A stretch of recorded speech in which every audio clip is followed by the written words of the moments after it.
Welcome back to my YouTube channel Daily Homeo and myself doctor Anupama.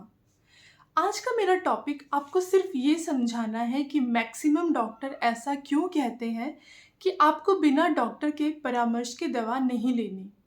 बहुत छोटा सा और सिंपल सा लॉजिक है।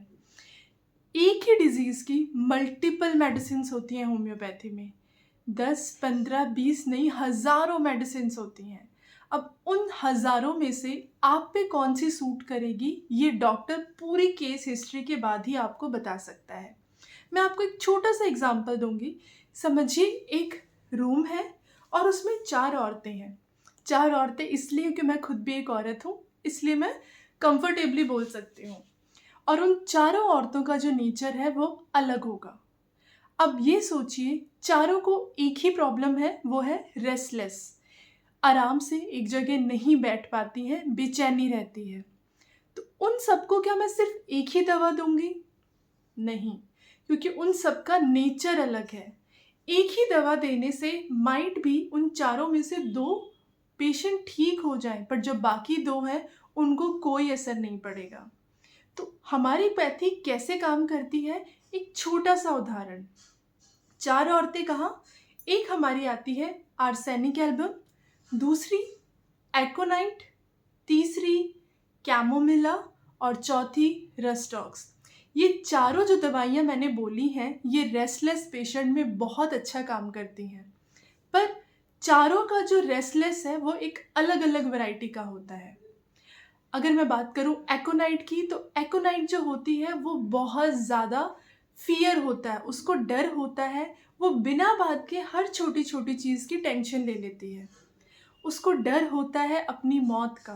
उसे लगता है अगर उसको छोटी सी भी बीमारी है, वो बड़ी हो जाएगी और उसकी डेथ हो जाएगी। तो वो इस चक्कर में बेचैनी रहती है, फिजिकली भी और मेंटली भी वो एक जगह नहीं बैठ सकती। दूसरी दूसरी है हमारी आर्सेनिक एल्बम। अभी जो आर्सेनिक एल्बम की लेडी होगी, इसमें भी बेचैनी है, बट इसको ज़्यादातर कंप्लेन जो होगी वो एंजाइटी टाइप की होती है। एंजाइटी में वो बिना किसी बात की चिंता करने लगती है। उसके दिमाग में थॉट्स बहुत ज़्यादा चलते हैं। उसके साथ साथ उसको बर्निंग टाइप की सेंसेशन होती है, और ये बर्निंग सेंसेशन सिर्फ गर्म चीज़ से ही उसको आराम दिलाती है। अगर वो ठंडा पानी पिएगी तो उसकी प्रॉब्लम बढ़ जाती है। समझिए अगर उसके गले में जलन है, दर्द हो रहा है, तो अगर वो गर्म चाय ले रही है, गर्म फूड लेगी तो उसको आराम मिलेगा, अदरवाइज उसकी प्रॉब्लम बढ़ जाती है।